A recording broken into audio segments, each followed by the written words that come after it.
Obviously with suspects. Okay. But in terms of if you were, because I mentioned stuff in relation to development, I say I've noticed on a couple of TV clips you lead in too much with your questions, and really you shouldn't be leading at all. Not a leading question. You should be much more open. And so I give him some tips on open questioning and whatever. So he found that really interesting. And I could probably use some of those tips myself. Well. I mean, I usually do my show as kind of like we're sitting down having coffee, just chatting about a subject to keep it comfortable for the audience. But I also really appreciate when you're doing an actual formal interview, how to ask those more pointed questions. Because sometimes I'm like, I got to just make it more just simple, pointed. So tell me, is there a lot more conversation? And people don't even know that they're actually being questioned in that formal way. But it's like a curious thing. Like I'm just curious about what you just said there. Yeah. You know, so it's just a different way of questioning, but it makes things more conversational, more realistic, instead of what was this? Yeah, like who are you? Yeah. You know, where if you say, tell me about it, it's much more conversational, and so people feel more relaxed, and they don't actually realise that they're actually engaging in the conversation more because you're doing it in such an informal way. That's, you know, and basically there's things like. Within 6 seconds of you meeting somebody, in terms of suspect interviewing, within 6 seconds they've made a decision as to whether they're going to speak to you or not. So you've got to try to maximise the chances. So you're taught on how to pick up somebody from a cell and just take them from the cell to the interview. And you can be working on anything to try to get a rapport going. And what the found is that if you talk about football, baseball, whatever, something just try anything random, you know.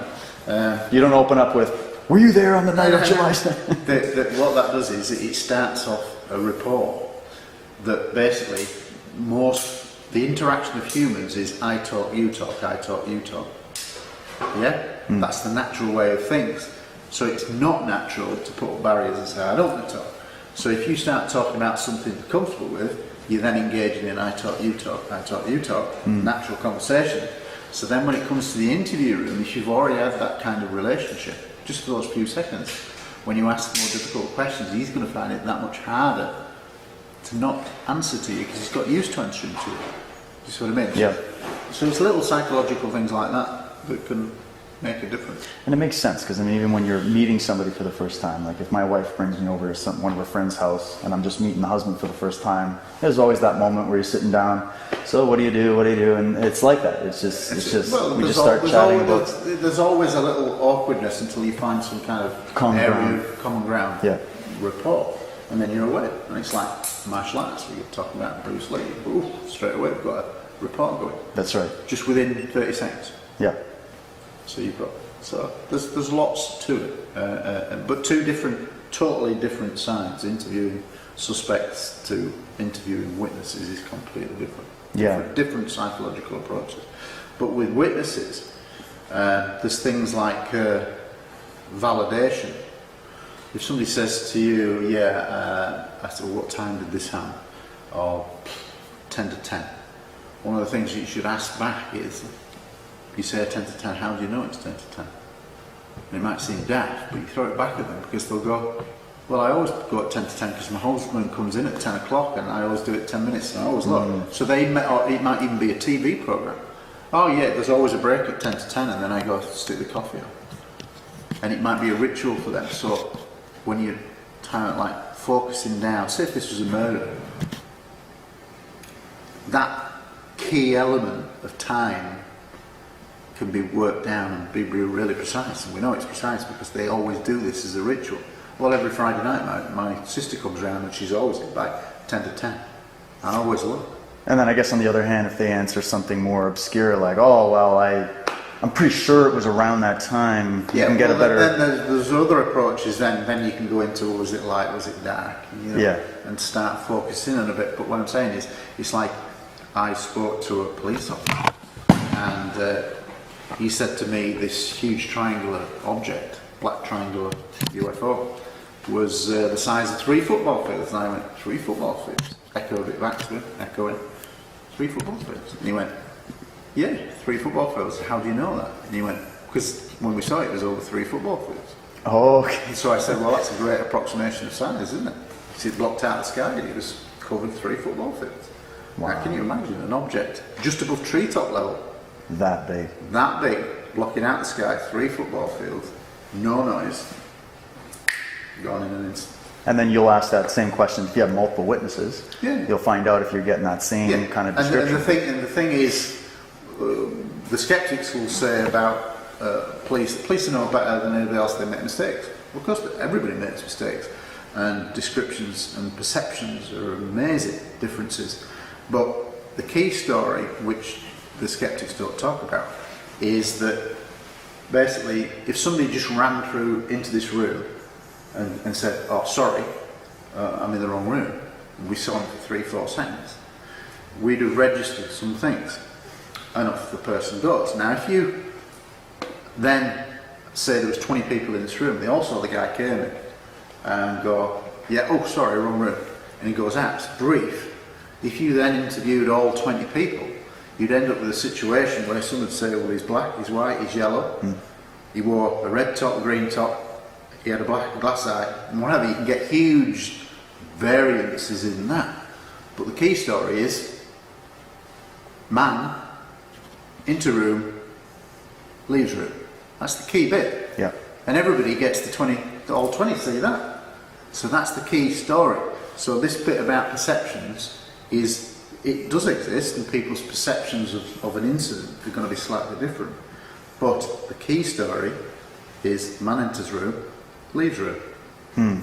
So it's like if they're witnessing a burglary or a murder, some shooting take place, and they're all scattered looking out the windows from different houses, they're all independent of each other. They might get the description of the suspect wrong, or the police guy will say there was 2 of them. But the key story is, they're looking out the window, something was there, somebody was getting attacked, off they went. So do you see what I mean? Yeah. There are differences in perceptions and the way people describe things, but that people miss out on the key story. The key story is they all witness the same thing. Yeah. So if, like, what you've got to understand is, with every UFO sighting, it's the same as any police incident. Every police incident is the same as a UFO sighting. There's nothing special about it, because what happens is, we're all looking out this window now and somebody goes, hey, what's that over there? So we're all in this room, somebody says that, what do? We go to the window, we have a look. What do we then become? If we see the object, we'd all become witnesses. So what's the difference? Somebody goes outside and we hear gunshots now. What do? Fucking hell, what's that? Run to the window, see guys shooting off, and then running off.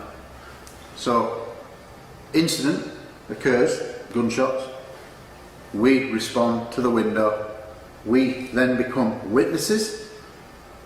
That's exactly the same. So every police incident is no different from a UFO incident. It creates witnesses, because something's happened.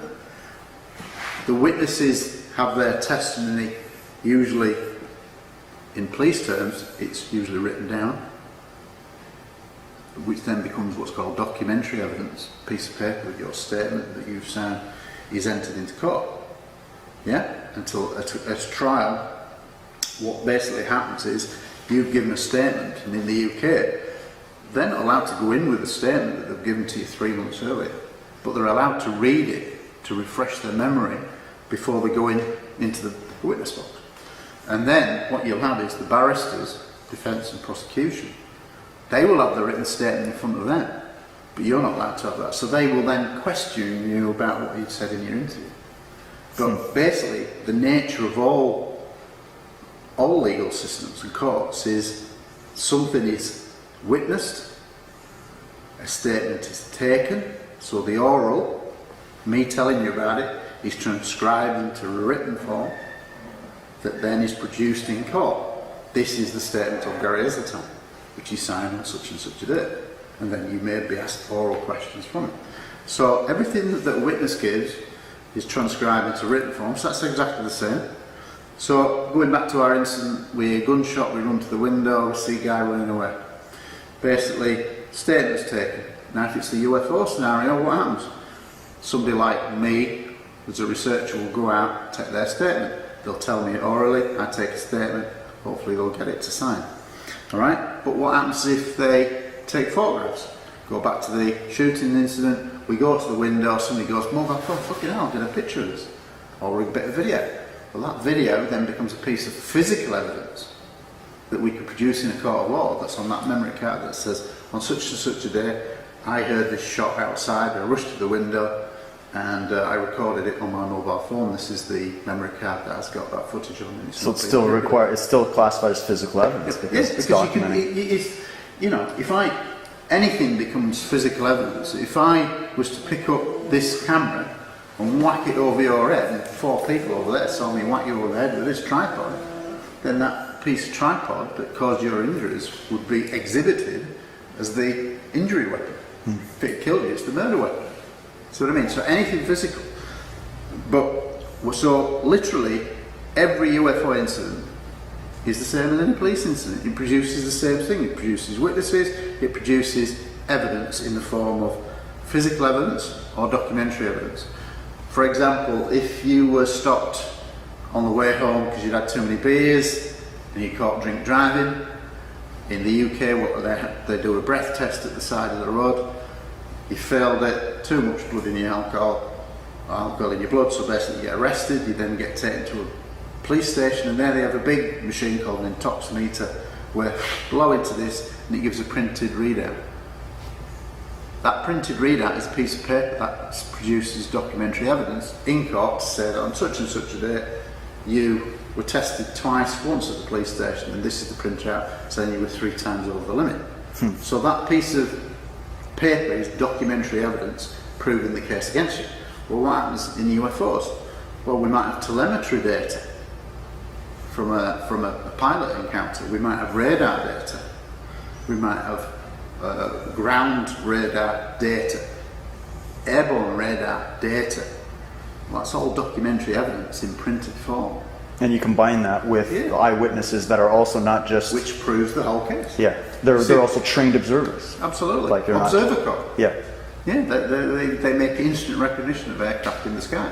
So in my list of credibility in proving that ET is here and engaging with us now, I can only do it using what's called the circumstantial evidence model, because in the real world there's two worlds.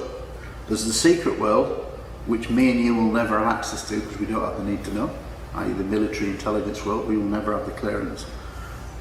And then there's the public domain, things where pilots have gone on the record who have pinned their colours to the mast and said this, all like Paul Hellyer, and said, I've talked to other politicians and they've said that UFOs are real, blah blah blah, right? So that's then the public domain. So from my point of view, I can only work with the public domain because I'm never going to have access to that secret world.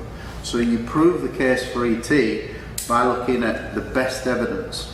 The best evidence case comes in the form of commercial pilots, military pilots, astronauts, cosmonauts, radar operators, sonar operators, observer corps, scientists, senior military figures, police officers, in that descending list. Because in those specialist areas, you put all that testimony together, it's an overwhelming case. And a circumstantial case is just as valid as any other case. A lot of people don't realise that people have been convicted of murder without the body ever being found. And that's because the jury is convinced by the pieces of the jigsaw. So the police present the prosecution case and basically say, we have so many pieces of the jigsaw, we have 97 of them, but we don't have the missing 3. We ain't got the body, don't know what he's done with the body. But we can create such an overwhelming and compelling case that the jury can make a decision.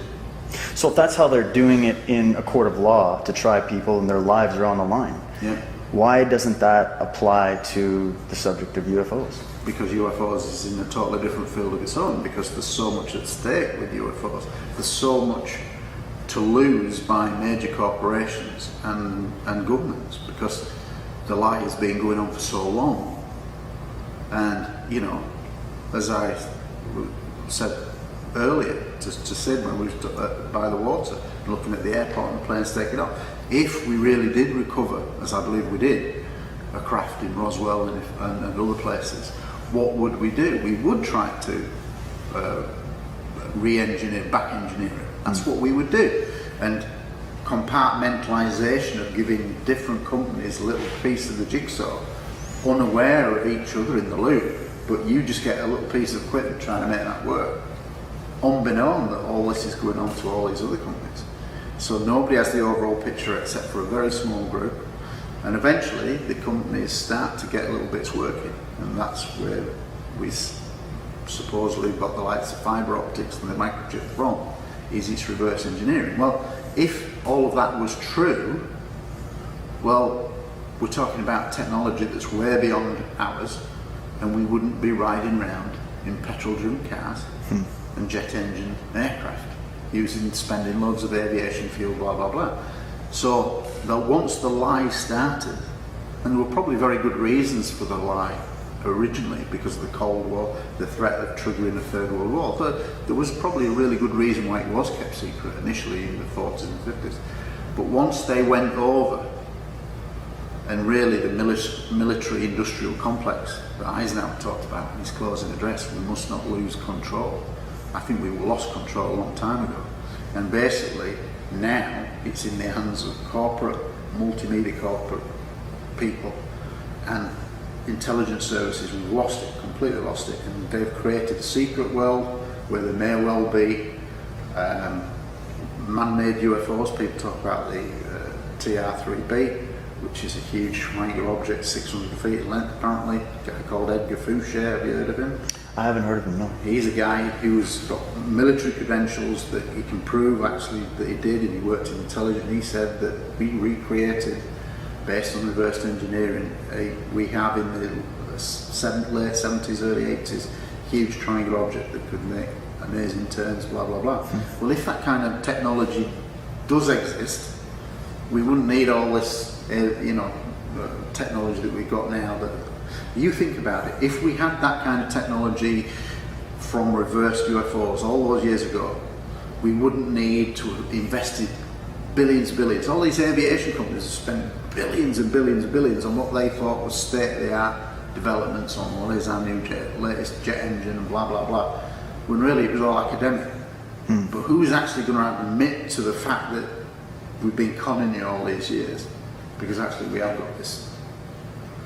Now, does that pops another interesting question, is that a lot of people think that the government should be disclosing this information, but there seems to be that there's so many layers of secrecy even above the presidential office or any of these other offices that they might, maybe some of them are in on it to a certain extent, but there seems to be something even further above them, right? No, I agree with that. I think there's a very good case to say that not all presidents are aware fully of the UFO story. And you've got people like Clinton who's asked about Roswell and he said, you don't have a need to know. And he's the president and he should be the top guy, have access to anything. But it's clear that people like George Bush Sr., who was ex-head of CIA, so he's going to know. So certain people are in the loop and certain people aren't. Dick Cheney supposedly very much in the loop, things like that. There's a very strong case, but it's like, what people don't realise is that the amount of corporate greed that's behind all of this, because if I was to invent a car that ran on fresh air tomorrow, then that should be great because it's free energy. We hear about all this discussion on free energy, but the reality is that if I had produced a car that ran on fresh air, then that would be great, but probably some corporate people would come to me, buy the patent, and then it would be buried, but I'd make loads of money. Or you hear stories of people disappearing, yeah. So I think that probably almost certainly does happen to preserve the lie, because in the end, is a big multinational oil company going to thank me for introducing free energy for cars? They're not, are they? Because where do their profits go? There's no profits in fresh air. That's right. So they've got a hell of a lot to lose. They're billions and billions. Oh, and we know they've done it to even people that have, like, you go back to like Nikola Tesla, perfect example. Absolutely. The Morgans and all that. He was way ahead of his time. And who knows really what research has gone on into Tesla's work afterwards. We don't really know. But he was so far in advance with his patents that, you know, it's mind-blowing. But that's the secret world that me and you will never know. But when we, is there a case to say that there are reasons why you would want to keep this secret now? Then there's, yeah, very powerful reasons. And, you know, people are too simplistic when they say, well, why don't they land on the White House lawn, you know, if they were interested. Well, apart from the fact that you would probably shoot them, you know, which is a pretty good deterrent, you know, we're a very warlike race. If you think about it, most of the world is fighting each other.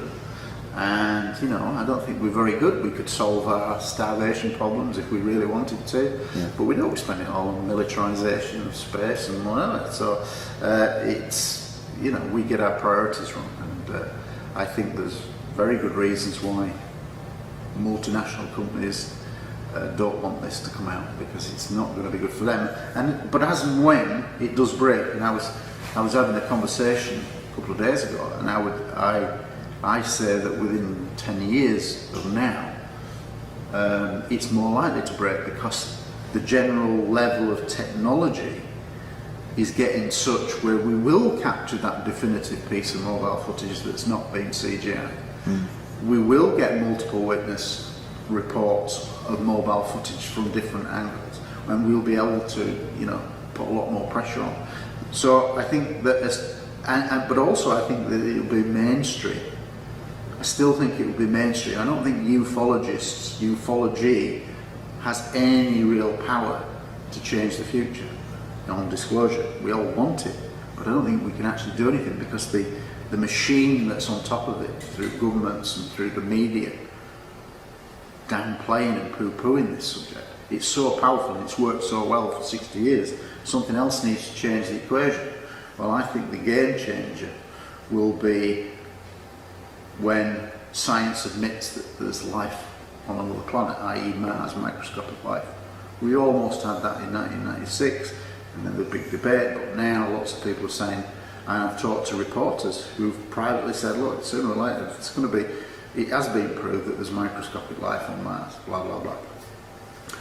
When that happens, the argument against UFOs starts to recede dramatically, because as soon as you admit that there's microscopic life on Mars, then two things happen. One, straight away, it's that age-old question of, is there life out there? Well, that's answered yes. It doesn't matter what the life is there life? Yes, microscopic or otherwise. But then, that first brick in the dam of the wall of disclosure starts coming out, and a little bit of water starts trickling through. Because now we know there's life. Then it's a question of what kind of life and how abundant is life. And so the argument will move from the skeptics. As soon as microscopic life is admitted, the emphasis will change. It will be to sentient life, intelligent life. Is there any intelligent life out there? Yeah, we know there's microscopic life on Mars, but they'll change the goalposts. Yeah, but we're talking about intelligent life. There might be nothing out. And the skeptics will have another bash at trying to say it, but it's a weakened argument. Because as soon as you get, say with Mars, that would mean that 2 of our 9 planets in the Goldilocks zone, not too hot, not too cold, have got life around our star. Well, we now know through Kepler and all the exoplanets that we've been found that we're literally discovering exoplanets every day. So stars that have, so we now know that most stars have got at least 8 to 10 planets going around that star. Yeah. So if we extrapolate that there's 2 in our solar system doing the same, and we just can't even get your head around the number of stars that there are. Yeah, that's just a minimum close quarters. But around every star, there's 8 to 10 planets, of which maybe 2 or 3 are in that zone. Well, it doesn't take you long when you start extrapolating the numbers, the vastness of space, to think, well, okay, well, what happens if... So life's basically teeming. But then the question will be, well, what happens if life has evolved earlier than what life has done on the Earth. And we're talking about maybe 3.5 billion years. The Earth is a young planet. But what happens if it started 4.5 billion years on another planet in a Goldilocks zone? They're 1 million years ahead of us. Well, if you think about it, if we just, technology, who knows how it develops, but just imagine, let's just put it in real terms, what if something was just 500 years ahead of us? Yeah, just 500. Well, look where we were 500 years ago. Yeah.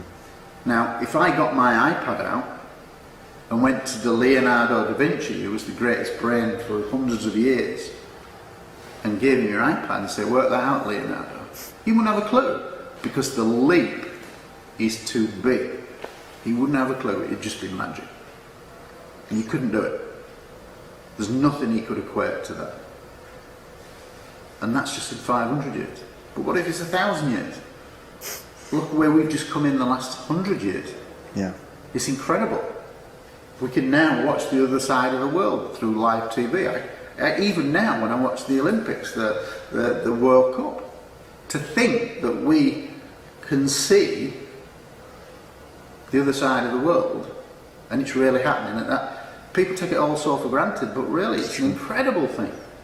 But you think about, with everything that happened, 1903, the Wright brothers fly for the first time in our traditional timeline. And really, then you're talking transatlantic, 1926, first flights, that kind of thing. Everything starts to reduce. The times. Think about the oceans.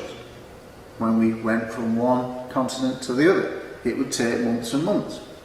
Now we can do it in days. You think about flying around, the SR-71, the Blackbird. 3 hours, I think it was, to go around the Earth. Now, everything reduces as technology grows. So you're telling me that somebody that's an intelligence on another planet 500 years ahead of us is still using petrol-driven cars, jet engines? They're not. They will have developed new levels of technology. But you think about where we are now is just in the last 40 years, the explosion of technology is incredible. And we can't even keep pace. It's like what suddenly made us intellectually aware that we can do these kind of things. It's suddenly like we've gone into a jump phase where we just, for everything that you can invent, almost it's been superseded within weeks and months by others. We're in an incredibly fast moving world now, and we've never had this explosion of technology. Well, where's our technology now? If we're looking at, as daft as it sounds, I'm from a generation, since from a generation, where there was no mobile phones. But for your generation, you can't really imagine what it's like without a mobile phone, or a computer, or a smartphone. Now, you're going to get to a stage where kids born now, they're totally now, within 3 and 4 years old, are able to manipulate apps, comfortable with computers, because it's the norm for them. It's incredible the level of change that's going on now. So what if this technology is 1,000 years, 5,000 years, 100,000 years? This argument for light years, distances, it'll take so many, it's based on our limited knowledge. It's such a good point you're making, and it's important for people to look at that in that way, because if you go back into our perception historically of who we are and why we're here, how this came to be, they used to think that the Earth was flat, then they thought the Earth was the center of the universe, and now we realize that, thanks to Hubble telescope and all these other satellites, we can now see that not only is there a huge amount of stars and planets in our own galaxy, that it's vast, that there's trillions of galaxies. It's just innumerable. You can't even comprehend the numbers. Yeah. I don't know of any person that has really been able to capture the complexity and the vastness of space. And even if you take like the Drake equation, which was made in 1960, that took 1% of 1% of 1% of 1% of 1% of all the stars, kept going down, and was looking for a rough estimate of intelligent life. I think that even came down to something like 10,000 planets in the known galaxy in 1960 had probably developed intelligent life. That was then, but look how much we've learned in the last 54 years. You know, that equation, you just can't even get your head around the figures. And we just take one. Life is teeming out there. But the other thing that is so apparent to me is that the arrogance of man and mankind, and thinking that we're important. And isn't it something people say to me, you know, if UFOs are coming, well, why do they come here? And I said, well, why don't they interact with us more? And I said, well, when we, two things. When we go to the Great Barrier Reef, because it's one of our natural, fantastic places with its diverse life, culture kind of thing, the variety of fish, etc. It's a special place for the Earth. So basically we go swim with the fish. Do we talk to the fish? We don't, because we assume that they can't talk. Well, what if we are the fish in cosmic terms? And we're really at the start of our journey into cosmic brotherhood. Well, we're really very young on the evolutionary scale. So why would they communicate with us? But they might realise that the Earth, in our bit of the cosmos, our bit of the cosmic neighbourhood, is like a pearl or an oasis in the desert because of its richness of water and life and fauna. It's so diverse. So I think we're like a diamond in the rough of our part of the space, our part of the galaxy. And that's why they come, and they want to watch and interact with us. But they don't want to have a lot to do with us because we're so low on the evolutionary scale. We're not ready yet. Because if we did, we'd probably shoot them. Yeah. We're still barbaric. And I think that's entirely possible as a situation. And in fact, I've also got people talk to me about the abduction phenomenon or whatever, and I've got an analogy for that I think equates about the abduction phenomenon, in the sense that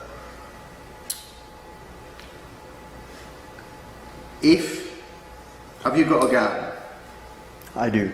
Okay, in your garden have you got a pavement slab of any kind? Yeah, just some rocks. Alright, so imagine one day you lift up that pavement slab and you find a colony of 24-legged ants. Most ants have 8 legs. All ants have 8 legs. But in your garden, under that one rock, there are 24-legged ants. Now you're thinking, wow, this is weird. Why have they got so many ants? Eventually you tell your neighbour tells somebody else. Eventually the local press guy comes along and says, I hear that you've got some unusual ants. Well, yeah, you show him. And then he writes a story, it gets out into the public domain. So what's going to happen? As soon as your story hits the papers in a major scale, then a number of things are going to happen. The people that study ants are going to go, wow, we must go to your garden, because we want to know why your garden is so special that it's got 24-legged ants, and yet everywhere else in the world has only got 8. Why is it special? So you're going to get all the top researchers from around the world come into your garden to examine those. And then you're going to get the biologists who are going to say, well, can we take a few of the 24-legged ants, because we want to actually kind of like dissect them and look under them under a microscope and try to equate as to why they've developed these 24-legged, you know, they've gone from 8 to 24. So you give a few. So they're legitimate ones who are going to do research on it. But then you're going to get those unscrupulous ones that are going to go, I'm an ant collector. A lot of money in these 24-legged ants. So they're going to break in. Somebody's going to break into your garden and steal some of your 24-legged ants for their collection. Now if you substitute the ants and that colony for the Earth, that's maybe what's happening now with abduction. That's a really interesting analogy, and I think it fits because when you talk about the abduction phenomena, some people call it, the contactee phenomena. Some people say they have a very pleasant experience, some it's very enlightening, and then a lot of people it's very terrifying. But even those people that have a terrifying experience, it could be that it's just so overwhelming. They're not even interpreting whether the intentions are nefarious or whether they're being studied like scientists. Absolutely. Or what, right? Absolutely. I mean, what is clear is that the vast majority of people who claim to be abducted, it's not a pleasant experience. They didn't want it, they don't want it throughout their lives, and yet it's usually ongoing life episodes. And that, no, there was never a question of do you want this. They were abducted against their will. So at least some species of ET have got their own agenda, and those are pretty, and who knows what that agenda is, but it's probably not good for mankind. And then there are others that have a more pleasant experience, but the other thing as well that I don't think people realise when people say, well, the light distances and all things like that, and people go to me, Roswell, why Roswell? Why would a UFO go to Roswell? And I go, well, that's quite simple. And if you was to pick up a dart, like you throw at a board, and you was to get the globe spinning, and we just randomly throw the dart, and it sticks in, and it lands in Roswell. Why Roswell? Because it was the world's first atomic squadron based in Roswell. And why did they come? Because we'd start to let off nuclear weapons. We were letting off Nagasaki, Hiroshima. We were then sending a signal out into space, and who knows where it resonated. But somebody went, whoa, what's going on there? Ooh. And if you think going back to the blue, our blue planet is a special place in our bit of the cosmic neighbourhood, then maybe these people think, hey, I go there on my vacation. I don't see that planet destroyed, it's fantastic. Yeah. So they then come and start paying an interest. Is there a link between nuclear weapons and UFOs? There seems to be a clear link to me. That ever since nuclear weapons have been evolved, we have a mass increase in sightings. Now, it might not be that they're coming from afar. What about if the moon, the base is on the dark side of the moon? Well, me and you in the public domain don't know that there isn't. Maybe the people in secret will, maybe they have the answer. But they could be on the dark side of the moon, so they're not travelling far. We know 1% of the oceans, so what about the other 99%? UFOs are seen regularly coming in and out of water. So if we start exploding nuclear weapons, and I think between 1945 and 1965 there was something like 2,000 tests. Yeah, just all the testing, and you got Manhattan Project. There was a brilliant graphic that I saw on YouTube, and it shows to music all the detonations going off around the world and who was detonating, which country was letting them off, and in the end it's just incredible. But they see within a certain time period. So if you lived here in the deep oceans, in the 99% that we don't know, and certainly this planet has developed technology that's capable of destroying itself, which we have got and done that, then they might not be happy. Hence why they're watching. UFOs have supposedly been seen near Fukushima with the nuclear blast and things like that. There's a strong interest in nuclear weapons because I think that some of them live here in the deep oceans, and they've probably been here a long time, maybe even been before us. And they just coexist, and they don't want to have anything to do with us. Why should they? And it's so fascinating to me because also, Gary, if I'm not mistaken, you were down at the Washington hearings recently, and there was all kinds of military and intelligence people there telling their stories. I mean, some of those stories were centering around how there were actual UFOs, shutting down ballistic missile test sites and all kinds of stuff. Robert Salas was one of the witnesses, and he was in a Minuteman silo, and his 10 nukes were shut down by a UFO hovering above his silo. He's the guy who actually had the finger on the trigger. He was one of those with the dual key that if we went to Armageddon, he would set the world on mutual assured destruction. Mad. And so when this guy stands up and says, well, I was in a silo underground, and the top guard's saying there's a UFO hovering above, and then suddenly my missiles go flying, we should be listening, and it should be front page news. And it would be viewed as a security threat, obviously, Absolutely. By the military. But you think about it, nobody pays attention to this. The story's been around for a long time. There was a guy who wrote a very good book called The Missing Times, called Terry Hansen. Have you ever read this book? I haven't read it, but I've heard of him. Right. Yeah. It's one of the best books ever because he wasn't a ufologist, he was a journalist. He was a mainstream journalist. And basically what happened was that by chance he read some regional newspapers about the Minuteman missiles going offline in regional newspapers, not nationals. And he's thinking, well, this nuclear weapons are going offline, why isn't this in the national news? And he then realised that there was a big difference between regional and national reporting. And he was from the nationals. He was saying this should be national news. And he then made the connection that people in the know didn't want this kind of information coming out to the mainstream and the masses because it's dangerous, because then people ask questions. And so his book, The Missing Times, is a brilliant review on how the media industry has viewed this subject, which we know realistically from 1953 onwards and the Robertson panel, where they actually, which was commissioned by the CIA, let's get all these top scientists saying, we are going to do a dumb down of this subject. And it actually says we want to strip away the aura of flying saucers, and we're going to engage with the media to dumb down this subject. And if you think about it, since 1953 onwards, people are ridiculed. And we've created a climate now where people are so reluctant to come out and say, well, actually, I saw a flying saucer outside my house last night. Right away, yeah. Straight away. And if you were, I've had, in my time of researching police officers, I've had architects, doctors, people who run like child welfare clinics, things like that, say, well, I saw something, but I dare go on the record. And you say, why?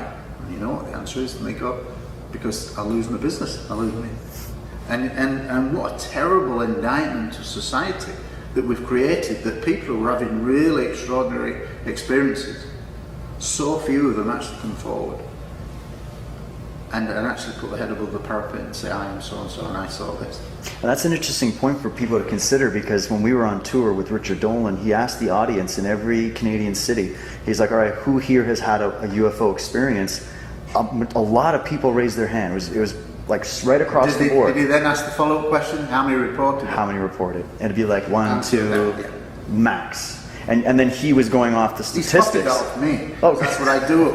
Every lecture, those are my first 2 questions, basically. It's so important. Because I want to gauge what the level of audience knowledge is. So that's a good way of doing it. Because if most of the hands come up and go, yeah, and I say to also, you know, I understand if you don't want to put your hand up because you just don't want to be labelled in any kind of way, but the majority of people will put their hand up. How many reported it? Hands go down. Like that, maybe 1, 2, like you said, and that's across the board. So if you extrapolate that, if in a room of 100, 50 put their hands up, and then just 2 people reported it, well, that represents, if we already are aware of the millions of cases worldwide, then this is actually expanded 25, 30 times, 40 times more witnesses who've had really good experiences, but because of the fear, that's right, yeah, they don't go forward. But it's like when I started the police database, I started to get ridiculed just for the first week, police officers, but it was nice gentle banter. It's like, yeah, beam me up, Scotty, yeah, my inspector's an alien. I expected all that, because that's just the fun police banter. But within a week of that, I'm getting a guy ringing me up saying, I was in the military before I joined the police, and I had a UFO experience. So straight away I knew that there were stories that were going to come, and that's what's happened. But, you know, so few pilots. We know that 2,000 military and 3,000 commercial pilots, 5,000, that's a lot, who've had a UFO experience, have gone on the record. But it's a subject where they're frightened to come forward in case they then get grounded for psychological reasons. Now, that's a very powerful weapon to stop you coming forward. If you've got a mortgage, you've got a wife and 2 kids, you've got to put them through school and things like that. Now, what a terrible indictment where we can't really ever engage the subject properly because we can't even be honest with the subject. Yeah. We've never been honest with the subject apart from the early 40s when it first really came on the scene. Then there was a lot of genuine media interest. And don't forget that within 47 to 48, Project Sign, the original Blue Book, within that year examined something like 2,000 reports and concluded almost certainly interplanetary, because we can't explain it. But General Vandenberg just backed it down. I ain't going taking that to the president. We can't prove it. You know. So they made it look like they just lost interest. They shut the book down. Well, it changed from Project Sign to Project Grudge. All the personnel that were pro were kicked out, and basically then started to become let's just downplay this. Let's ridicule people. Now it's a terrible indictment, but one of these days it's gonna break. The dam will break. And I think we're moving closer to it through technology. And even mainstream, and I still think will probably be the thing that breaks it when they make this mainstream announcement as life, because that really is the game changer. As soon as they accept there's life of any kind, it weakens their argument tremendously, because it just means life is teeming everywhere. And then it's just the next question, well, some will have developed earlier, and then all the distances go out the window, and hence why we've got ET. Well, and it goes back to your previous point about our perception. You mentioned the arrogance factor. Arrogance I think is mankind also is terribly arrogant. Yeah, and it comes from fear too, because we don't want to know that we're still in the food chain in a way. Like we want to feel like we're the most highly advanced form of life on the planet, and that if we're now saying that okay, there could be something even 500 years more advanced, that's suddenly the thing is, anybody who's been in a job for any length of time, if there's a lot of change in that job, people as they get older don't like change, big changes, because it's the fear of the unknown, and no one likes the fear of the unknown.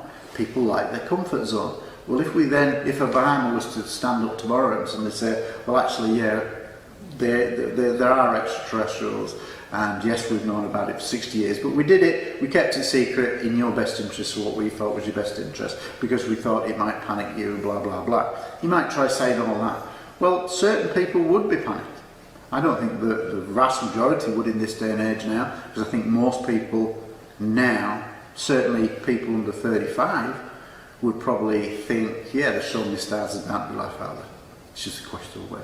And it's prevalent in the media. I mean, more and more movies, television shows, everywhere. Yeah, but here's the thing though, and there is a major downside to the creation of the internet. And there aren't many downsides, because it's fantastic that you've got all this information at your fingertips. But what it's created is this. It's created the armchair expert who never leaves his armchair. But he thinks he's an expert because he's reading everything on the internet. Yeah.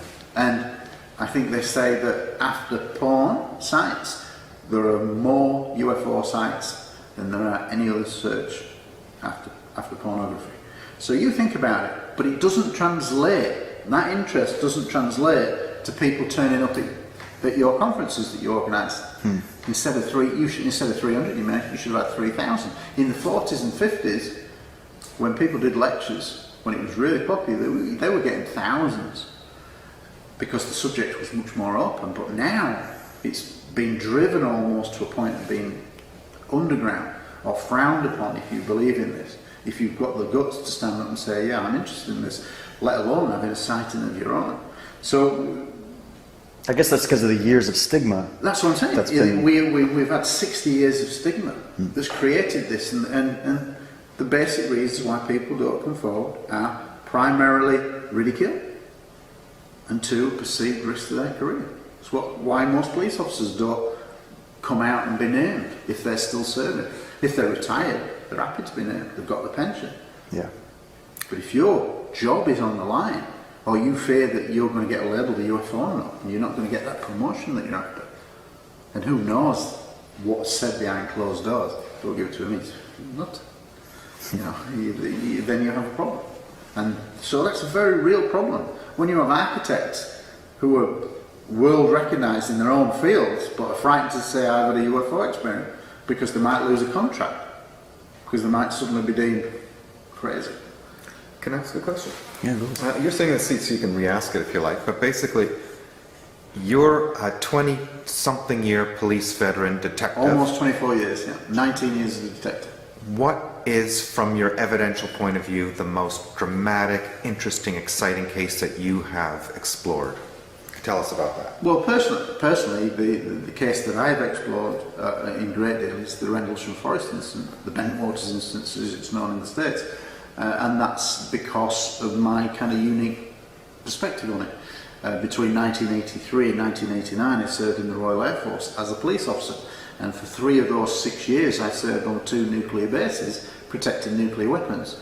And so the story of Rendlesham Forest and the US Air Force police officers is them doing exactly the same job as that I did. So I have a kind of unique background of knowing what's involved in the protection of nuclear weapons and the numbers of officers involved, etc., etc. And this is what we're talking about with Rendlesham Forest. We're talking about 3 successive nights of UFO activity at or near a nuclear strike base that is rumoured to have believed, or, well, I've got it on good authority, that there were more nuclear weapons in the Bentwaters storage area, the nuclear storage area, that shouldn't have been there, that broke all the armament agreements, that there were more nuclear weapons there than was in the rest of Europe, held by the US. So when people say, why Rendlesham? Well, the secret story, the backstory to Rendlesham is the climate. When we talked about nuclear weapons and they showed up when we start detonating, so there's a strong link between UFOs and nuclear weapons. Well, what's the link with Rendlesham Forest? Well, the link is an obvious one to me. I think essentially the UFOs that were seen over at Rendlesham over those 3 nights, it was a kind of nuclear inspection. Because they knew that there was illegal, undeclared nuclear weapons in those bunkers that broke all the armament agreements. But why? And the key thing is when. In 1980, in December 1980, there were 2 things going on a world scale. One was the hostage crisis, but more significantly, it was the rise of the Solidarność Polish shipyard workers under Lech Wałęsa. Poland was still part of the Soviet Union, and it was threatening to destabilise everything. And it was still the final throes of the old Soviet Union. And hundreds of thousands of Soviet troops were massing on the borders of Poland at the time of Bentwaters and Rendlesham Forest. So you set it in that world conflict, and we were on the brink of a possible Third World War. If the Russians had gone in there, that could have provoked a Third World War. Now what is going to destabilise things even more?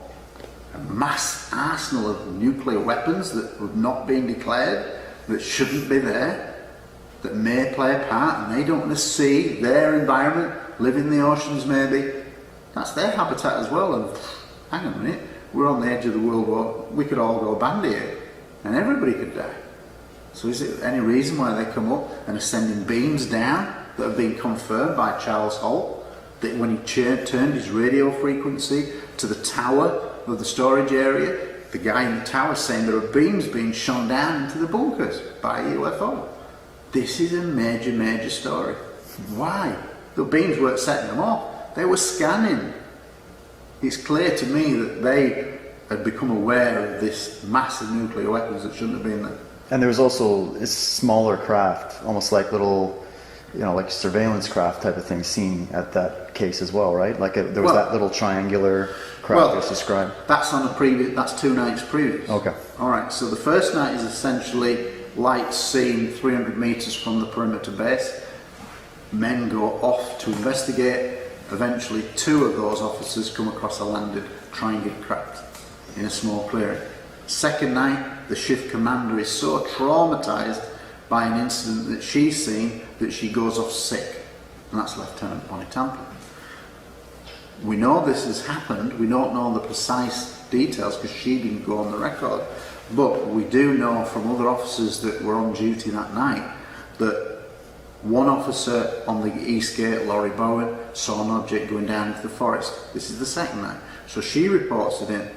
So can somebody investigate this strange light? She happened to be out on mobile patrol. She was the one who responded first. She then has this experience that we're not exactly certain, but what we can be certain of is the reaction, because she's and several officers have gone on the record corroborating this. Audio, it's one of your tenses. So basically, if you hear a shooting, you might not see the shooting in a murder incident, but we can be sat here, we hear the shot. That's part of evidence, and your statement is valid.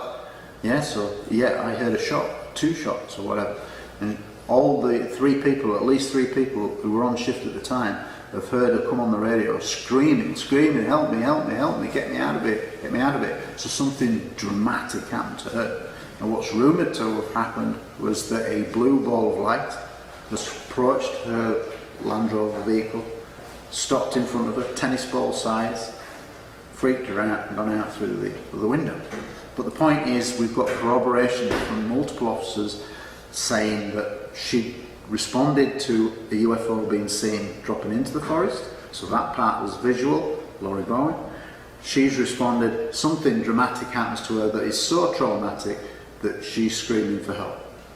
So we know that something definitely happens on the second night, and then on the third night we have principally the night where the Deputy Base Commander Lieutenant Colonel Charles Holt goes out with a team of specialists because several hours earlier basically a UFO had been seen in the forest again, and whilst he's out at the landing site from 2 days earlier making measurements, they see something under the canopy of trees of the forest, which is an important thing. It's under the canopy of trees. You ever been in a forest where it's just rows and rows of trees? Well, it's like that, but these were I think Corsican pines where the branches don't start till higher up, so you could look completely under the canopy. Okay, yeah. And they could see this light moving up and down through the trees, and they follow it, and at one point it comes towards them, and it's all on audio tape. He's doing a little dictaphone. It's an 18-minute snapshot of a live UFO event. How often do we get a live UFO recorded? Somebody of his rank, Deputy Base Commander of a nuclear facility. So he is basically doing a running commentary, 112, we're just passing the creek, you know, he's doing little updates. But at one point, he's with his team of men, and they get to the edge of the forest and they see the UFO for the first time, and basically they describe it as red, glowing. It's casting off a glow that's so bright that it's reflecting in the windows of a nearby farm. Makes it look like it's on fire. It's dripping something like molten metal, but nothing was ever found on the ground. And it's there, and then suddenly, as they're watching it, the single red object suddenly divides into 5 white objects. So you've got one UFO divided into 5. So this in itself, we're not that clever, we can't do that yet. And it divides into 5, and then those 5 just disappear. Then they see multiple objects in the sky, north and south. And then at one point, as he's in a second farmer's field, a UFO approaches at high speed, stops above their heads, and then sends a laser beam, akin to a laser beam, down at their feet for about 15-20 seconds. Holt's thinking, is this a communication? Is this the threat? They're all in awe. Beam goes off, object goes off towards the base. Then later on, as they're still in the forest and looking back towards the base, they can see that one of the UFOs is shining a beam down towards the base. And he's not sure where it's landing in the base, and that's why he changes the radio frequency, and he hears the radio guy saying there's beams coming down into the nuclear weapons. And he's actually admitted that to me and said there were lots more witnesses who've yet to go on the record. Guys on the ground in the weapons storage area, never been traced, but they were there because I did that job. And so there are guys walking around with their guns when these things are coming down into the bunkers. Now, if you were one of those guys walking around, you'd be in a real panic. What the hell do I do? Do I shoot at the thing? What is it? Yeah. You'd be in a real panic situation. You wouldn't know. It's beyond your realm of normal scope of things. So, you know, there are lots more witnesses. So that's the case that I really looked at. But what I look at is there any documentary evidence to back it up? Well, the documentary evidence is what's called the Holt Memorandum, which he wrote. So you've got your visual testimony. Some statements were taken, but because we're dealing with UFOs are not dealt with like any other subject. It's never dealt with as an ordinary subject. So basically, some statements were taken, but not many. Some people claim to have been interrogated by certain military officials or unnamed intelligence officers. All right? And there was even a guy, Jim Pennison says he was interviewed by a British guy. Now, what the British are there, I don't know, but that's what he's saying. Now, if all of this goes on, we know it's gone on because those people have gone on the record and gone public, but one of the best documents in the world of ufology is the Holt Memorandum, and it's so powerful, and it was only written as basically a brief. It wasn't a full report, it was just a one-page snapshot, précis report of what's occurred at the base. And at that point, he wasn't fully aware of the second night, so he mentions 2 nights. And there's only 3 paragraphs on that, but it's because of who wrote it. The deputy base commander of a nuclear facility. And in the first paragraph, he basically says, on the first night there was a landed triangular UFO. So how often do we get somebody of his ilk writing down that we have a confirmed, not blob in the sky, this is a confirmed triangular UFO on the ground. And he would know what he's looking at. And he saw it ground. The second paragraph then says that the UFO departed and left ground trace evidence in terms of indentations that were equilateral, and that when Geiger counter was putting into each of the depressions, the Geiger counter went zzz. And it's not about how much, it's about the fact that there was a change at all.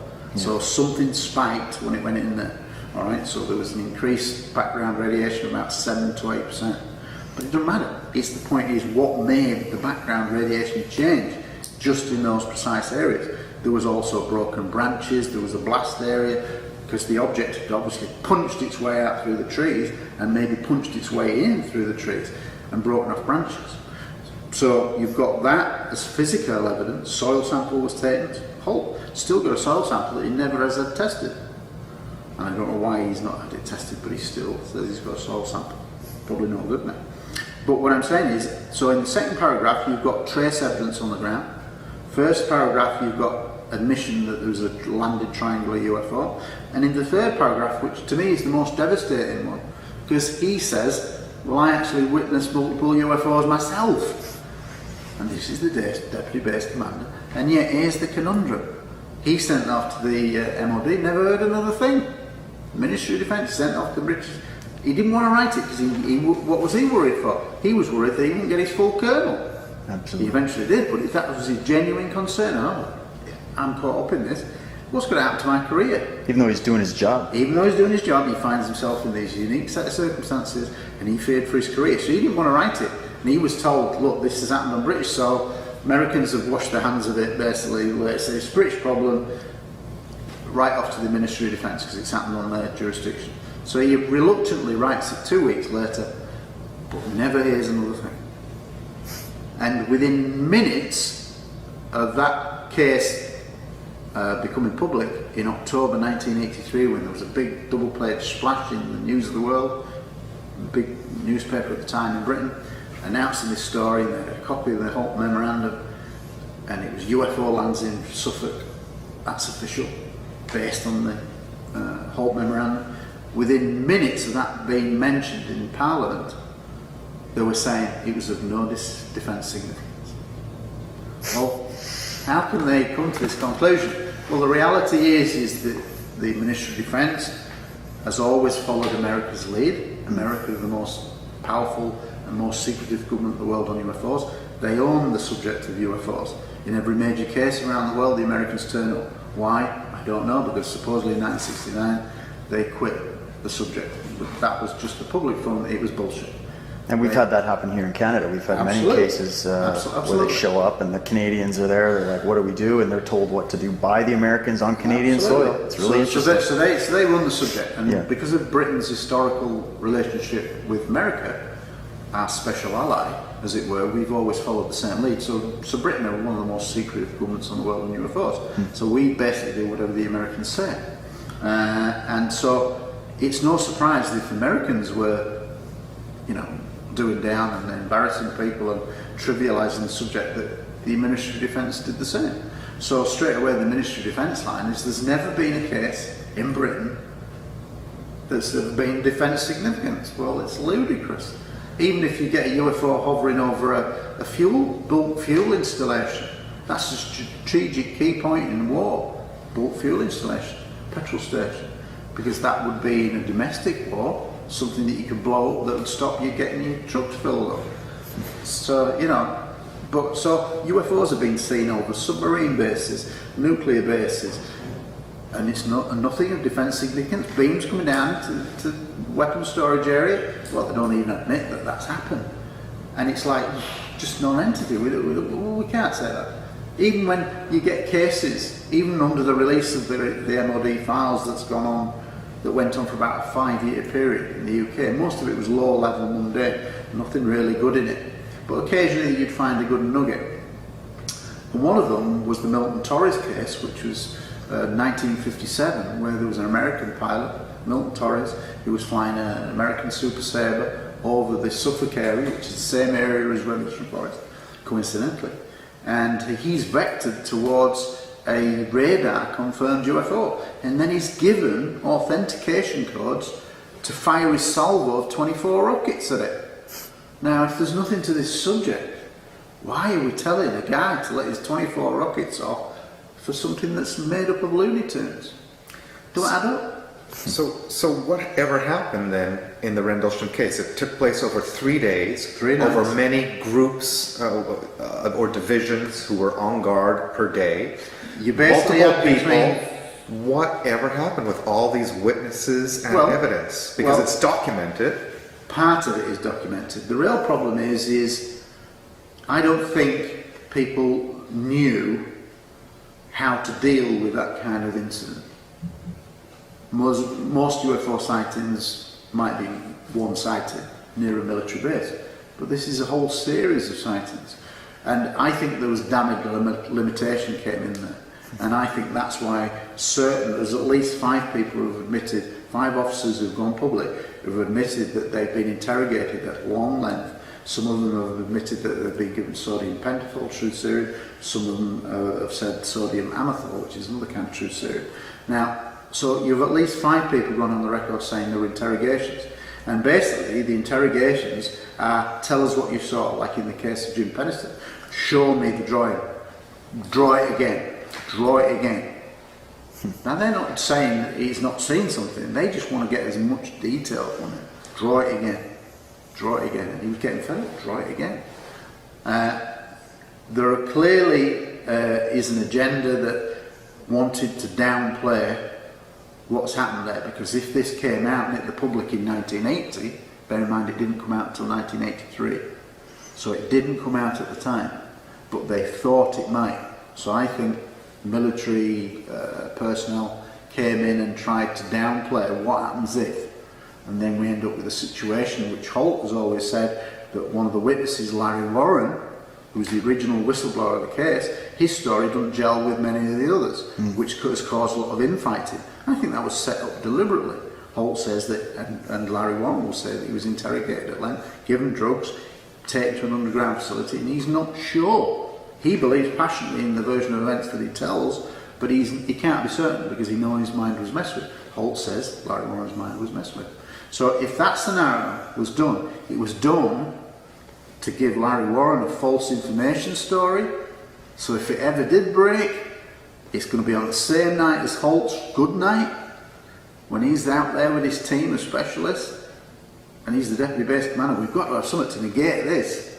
Well, let's implant this false memory story in Larry Warren, and if it ever comes out, all we'll do is spend the rest of the years arguing, and that's exactly what's happening. Discredits the whole thing. Yeah, absolutely. Yeah. And that's what Holt has always passionately been. But there are some anomalies with Larry Warren's story, in the sense of, I really like the guy, and he's kind of like same age, we did the same job, and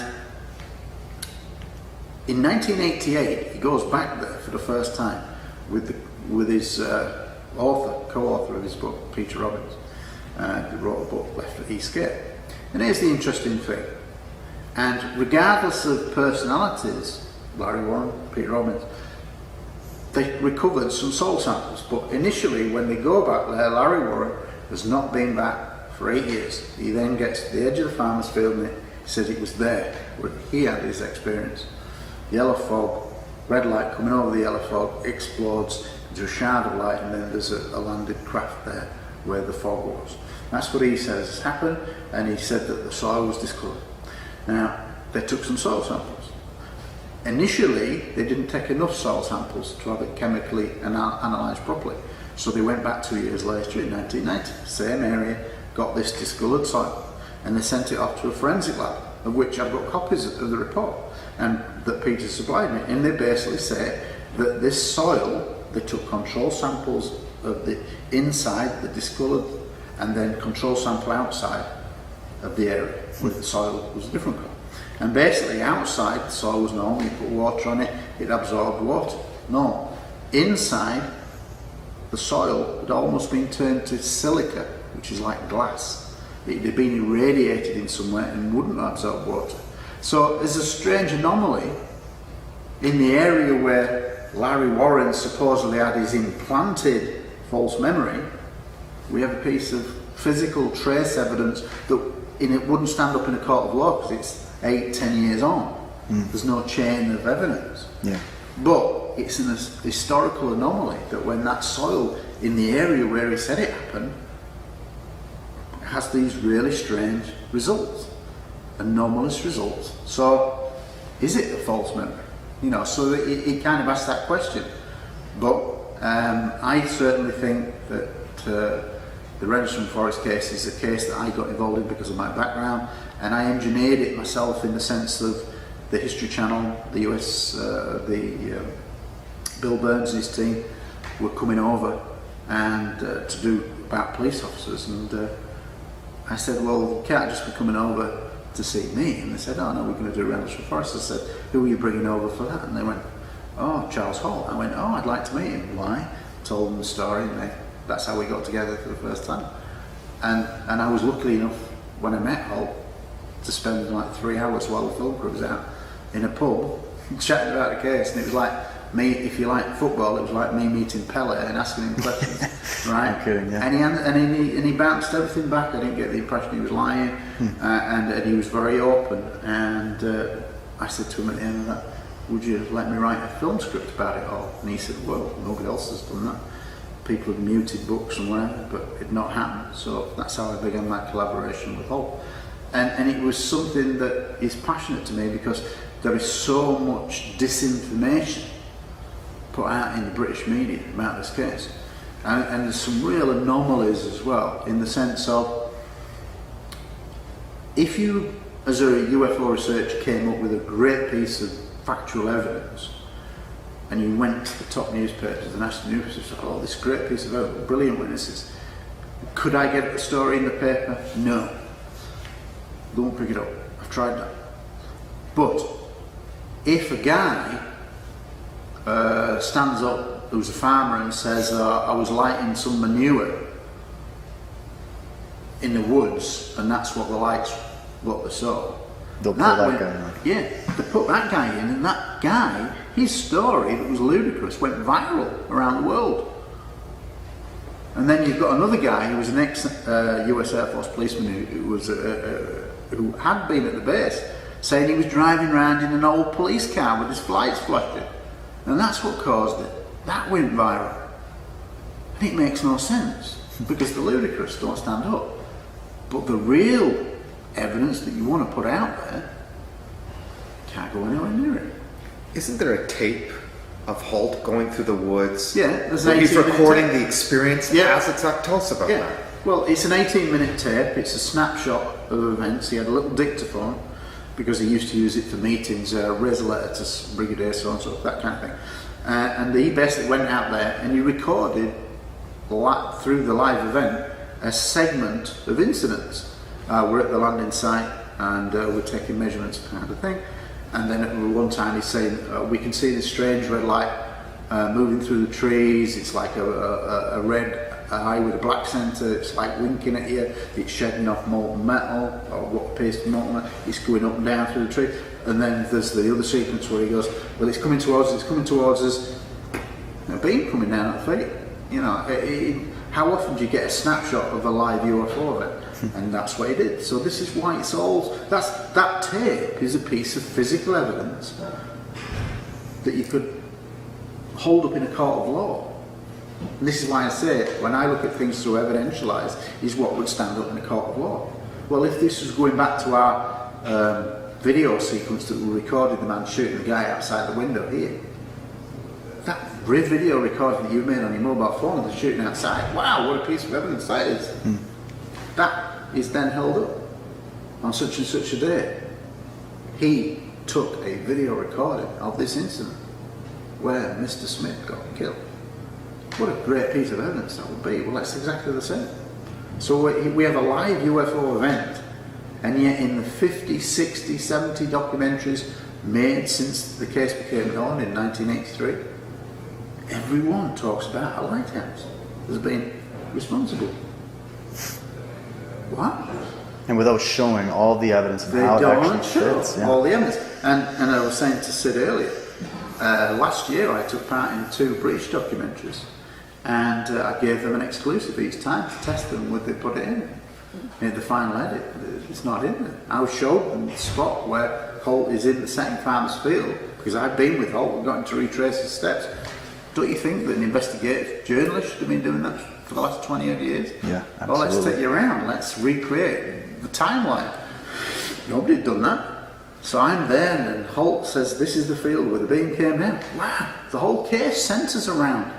If there's one part of the story of Rendlesham Forest that's black or white, it's the bit in the field where the UFO comes towards them, stops, shines a beam down at their feet. Either that happens, or they're all lying. So it stands or falls on that. So if that bit's true, then the odds are that almost everything else about UFOs is true. So if you prove that bit, you've proved the argument against the media and the skeptics. And I said, well, this is the field. I've been with Holt. He's identified the field. It's never been in a documentary. It's never been on TV. Are you going to show it? Yeah. And in the final edit, it's not there. Wow. Doesn't make sense. Well, in light of time, Yeah. we've got maybe about 5 minutes. I did have one final question I want to ask you, Right. Gary, and this can just be whatever your opinion would be on this of your years of doing research in this field. The fact that, you know, the official government and, you know, all this media apparatus is not going to disclose this anytime soon. I mean, I don't think so. But do you think that it's not just them that's in this picture? Do you think that there's even, if we are dealing with beings that are not from here, non-terrestrial beings, do you think that it could be that they are really the ones that are dictating whether this gets disclosed or not? Do you think it goes above even the human question here? Well, you're asking a hypothetical question about really the secret world. If you remember early on I said there's 2 worlds, the secret world and the public domain. If you're in the secret world, we're never going to know. Yeah. So it's a question that you can honestly ask, but you're never going to honestly get the answer. And I don't know, because I'm not part of that secret world. If you're asking me for an opinion, I think it's entirely feasible that there has been a level of interaction between humans and various races of ET. It would make perfect sense.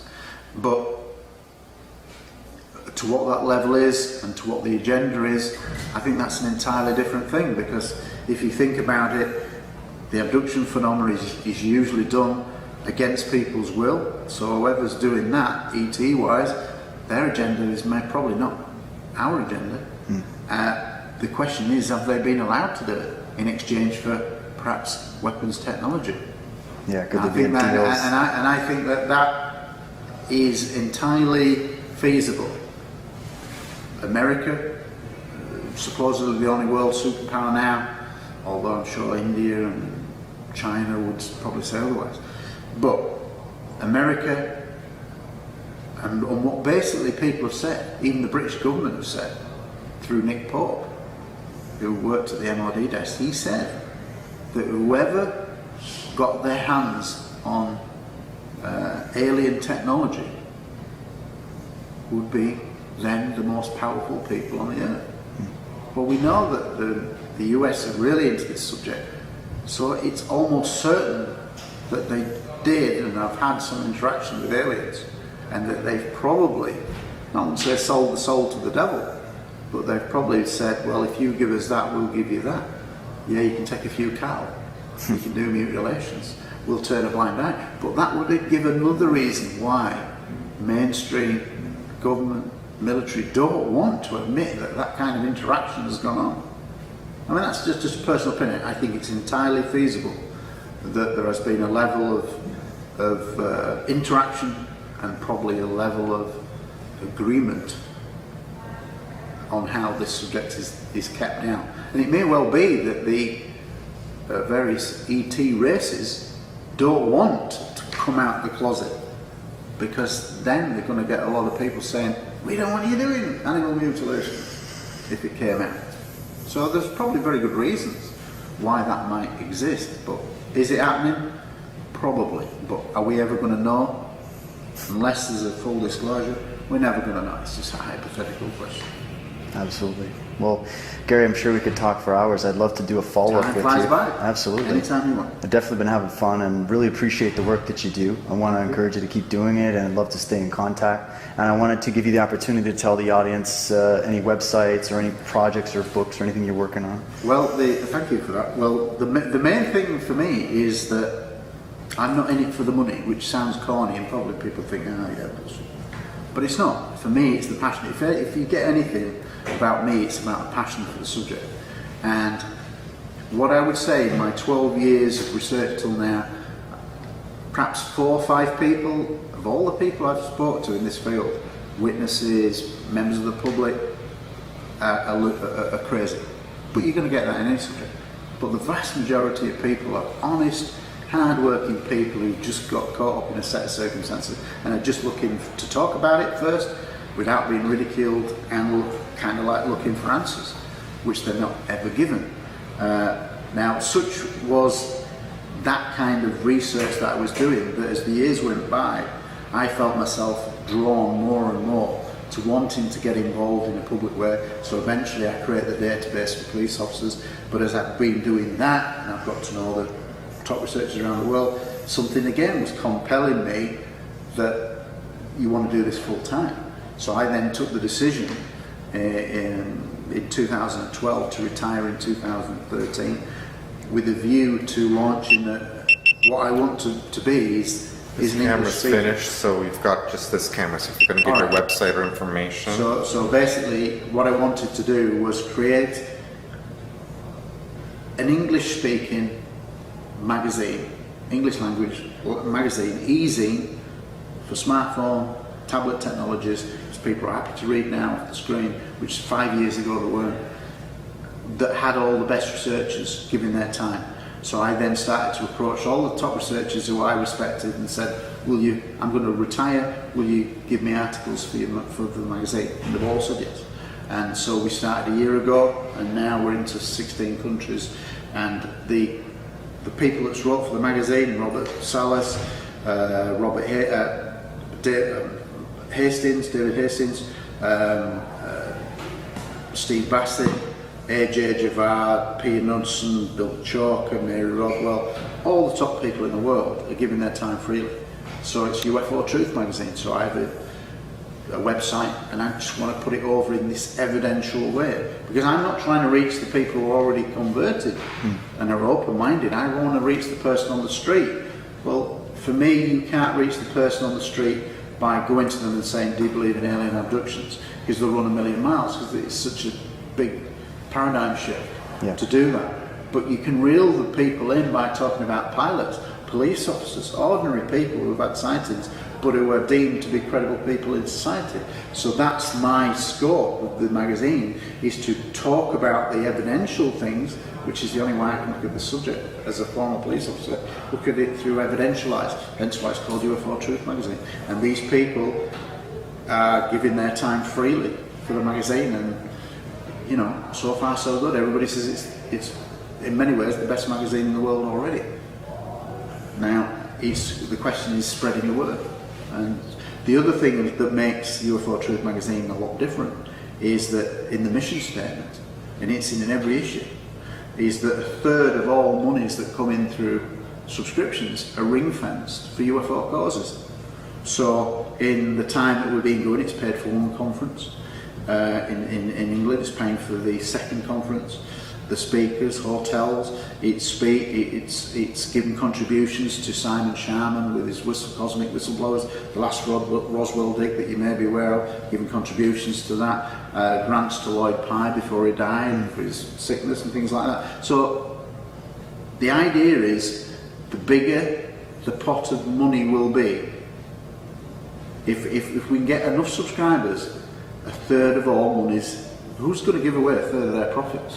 Not many people. I don't see open minds would give a third of their profits away.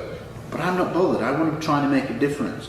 So if we had 20,000 people worldwide, which is a drop in the ocean in terms of internet, it's just a tiny, tiny figure, we'd have $100,000, $200,000 to start giving causes to say, right, let's make this project, let's do this, let's set up an investigation team that at short notice we can go to Brazil for a major sighting, and we can have the doctors, we can have the forensic researchers there with us. We can create something, but we've got to get the audience built up first. So that's, you see what I mean? I want to try to make a difference for the benefit of the subject, not for the benefit of me.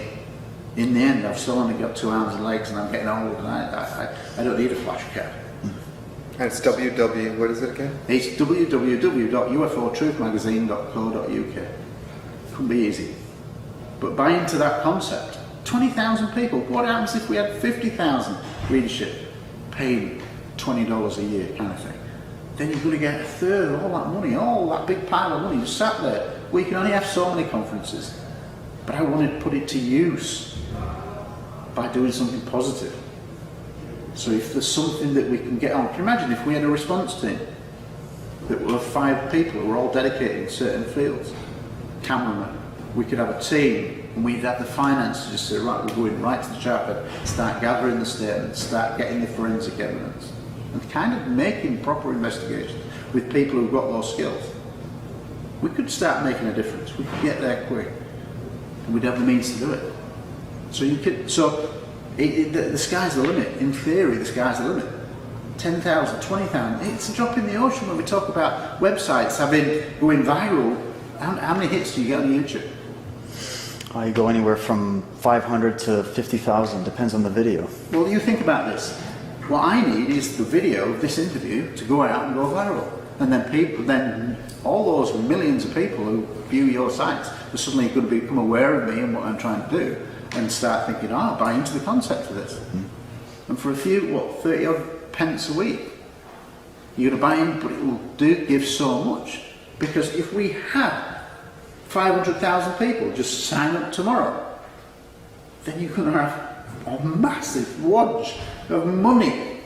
This ring fence, and this is my promise to the subject, is there, that we can start doing something. And instead of you struggling to get your venues and whatever, we can go bang, bang, bang, let's do this. This is important. We want to do this, this and this. This is the team that I want to put together to make the definitive history programme. We could be able to do it ourselves.